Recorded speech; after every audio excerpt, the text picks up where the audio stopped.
We're here with 3 powerhouses in the lean sector. Some people saved money, made more profit. Recently, we've had a company who saved 8 weeks of production time. We need to put them in the best position to survive, be flexible, be productive, be agile. There's no substitute for direct observation. To see the turnaround of his company is just mind-blowing. Tools and technique, that's easy, but it's getting your leaders engaged, motivated, and being able to sustain it. That's the real challenge.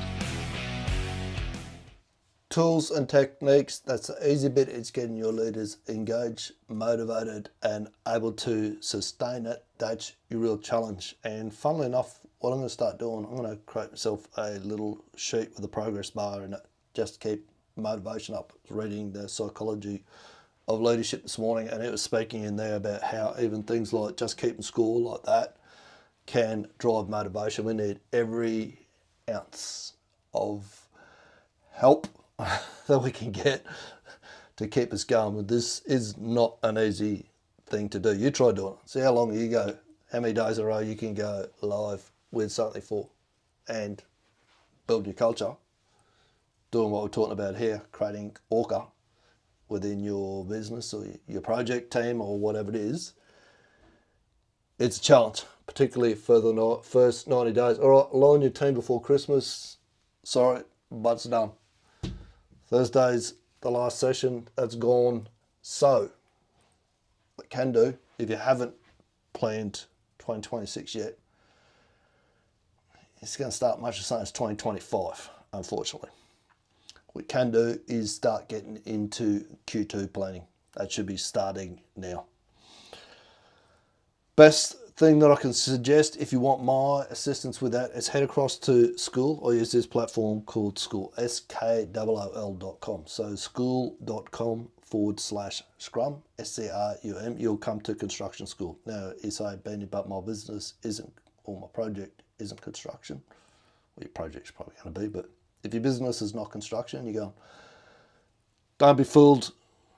Construction is just a front for what I really do, which is help people create alignment, avoid the traps, remove roadblocks, and mitigate the resistance to change so that they can move from what Jim Collins calls good to great, or as I like to call it, from shit show to flawless execution. Works the same wherever you've got a team.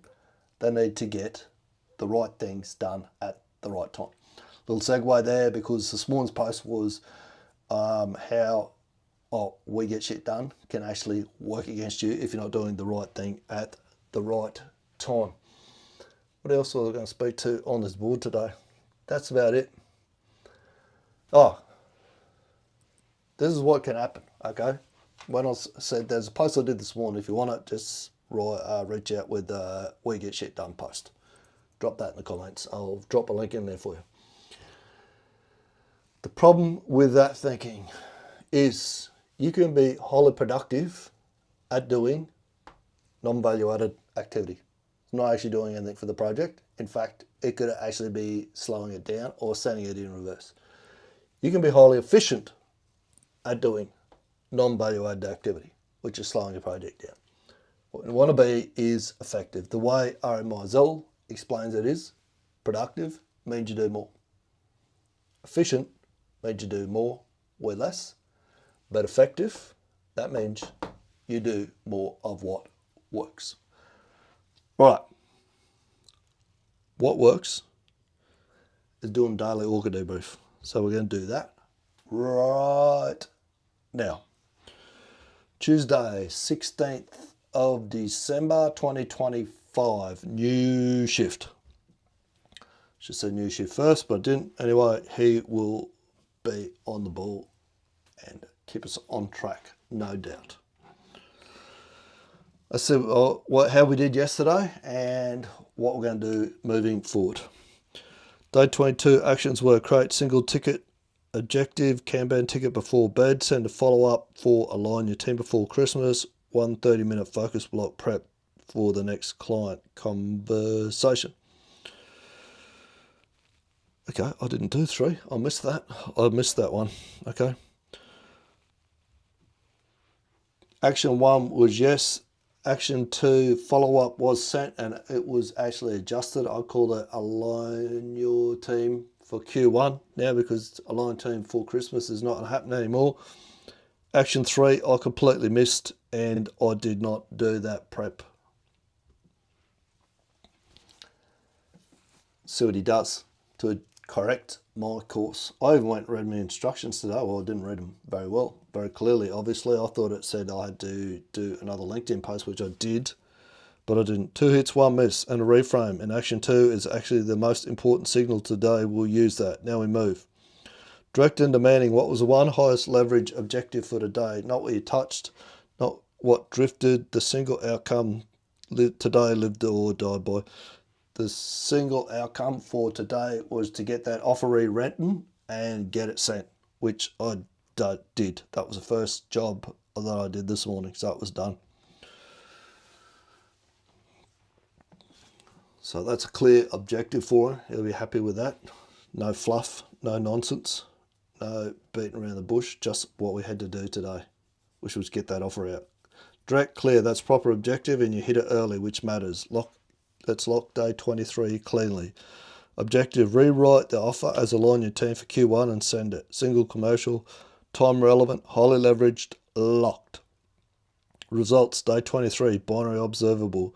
Offer written, offer reframe for Q1, correct timing shift, offer sent. Objective achieved, no ambiguity. Now I said ambiguity without any dramas again today. That's 2 days in a row. I hope he's starting to track that. Causes, day 23, direct and demanding. Here's what actually drove the result. You correctly sense the timing inflection point. You didn't cling to before Christmas out of habit. You adapted offer to reality. That's commercial intelligence. You front-loaded the critical work. You did the most important task first thing. That's why it got done despite missing the prep block later. You acted decisively instead of over-perfecting. Rewrite, send, move on. That's execution over elegance. Now we address the miss. The miss, prep block equals no. This wasn't random. You skipped prep because the objective was already completed. Your brain subconsciously said job done. Secondary structure slipped. This is a pattern risk, not a one-off. When the main objective is completed early, secondary discipline is most vulnerable. We'll correct this with structure, not self-criticism. Day 3 actions for the next 24 hours. Day 24 setup. We tighten the system to prevent that exact slip. Create tomorrow's single objective Kanban ticket before bed. So I'll grab the Sharpie and where have I put the sticky notes? Sticky notes are right here, Beanie. So I'll do that straight after this. 1 20-minute prep block after the main task is complete. New rule, prep blocks move after execution if the objective is completed early. This keeps structure intact. New rule, prep blocks move after execution if the objective is completed early. Okay. Write 1 sentence that defines the Q1 promise on the offer. Not a full rewrite, 1 sentence. This sharpens future conversations, binary contain corrective. See how he's actually backed that off because I didn't do that task. And part of the problem was that I didn't actually go back and reread my task list first properly before I came. I just assumed. I had it in my mind that that third task was to write a LinkedIn post, and it wasn't, and completely misread it. Insight package, day 23, layer 1, weak band insight. You're now strong enough to execute before the day starts, but not yet strong enough to ignore structure afterward.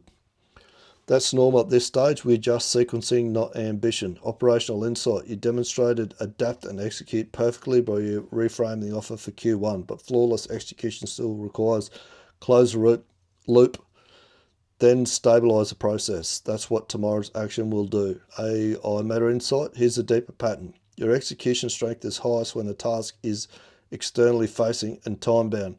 Your discipline weakness appears after the win, not before it. Elite operators fix this by building post-execution rituals. We just started that. Day 23, school boards. Kanban, yes. Follow-up, yes. Prep block, no. Objective achieved, yes. Streak intact, yes. 23 days, still clean, still compounding. When you're ready for day 24, say new shift. All right, we're not ready for day 24, day 23. Got my Sharpie, Kanban, I'll go out and write my first ticket immediately, and I will double check tomorrow what 3 tasks are and not just assume that I know what they are. All right, you ready to move a bit? This 3 levels of shit show. In case I haven't told you this before. Bit of a shit show, a real shit show, complete and utter shit show, or a cluster, you know what, that's the 4th level.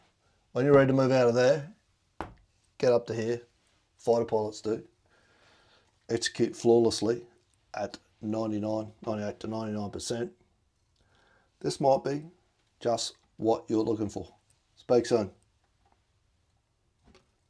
Oh, I didn't play the video for you.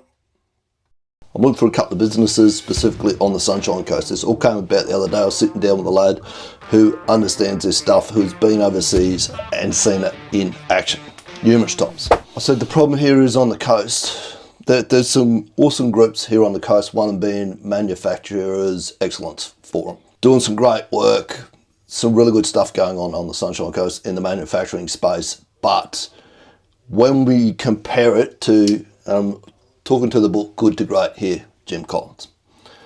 They're at a good level, they're not at great. Nowhere near it. And good is the enemy of great. Great is what the likes of, and I'm going to show you these companies today, Spirit Metals, Fast Cap, and Seating Matters do. It's levels above what we're currently doing. We've got, I think we're doing 1.6, and I'm not speaking to the dollar figures that I use here today are purely for educational purposes, let's call it, okay? I'm just putting out there, this is what we're currently doing, this is where we could be if we closed the gap and did the stuff that these guys are doing, the Fast Caps, the Seating Matters, those sorts of businesses. But we need someone to step up and lead the way. We need to see what, I said the other day, what good looks like. We don't need to see what good looks like, we know what good looks like. Good's average. What we need to see is what great looks like. We need to stop comparing ourselves and patting ourselves on the back because we see all the other businesses on the coast and we've got one that's a little bit better. Well, you don't want to start 2026 like this. I'm starting a new pilot program called 2026 Pre-Season Training. It's for leaders who want to get their team match fit before the whistle blows and the 2026 season kicks off. So if you're running a good company or a team and you want to hit 2026 in a sprint, this is your window right now to set it up. We'll custom build your 12-month plan and drop it into a Trello board so that you actually track it and use it. We'll resource it properly so the work actually gets done and set you up a school community so that you're ready to get rhythm from day one. We'll be setting it all up using Goldrat's project rules of flow to mitigate the 12 causes of project failure, because that's exactly what this is and how you need to treat it as a project. And you'll also be learning to leverage AI where it counts to get the most impact. This isn't some paint by numbers cookie cutter course. It's pre-season training custom built for your business. There's only 10 spots and we'll have it wrapped up so that you're ready to run before we hit Christmas. DM me the words 2026 pre-season training and I'll send you all the details, because you really don't want to start 2026 like this.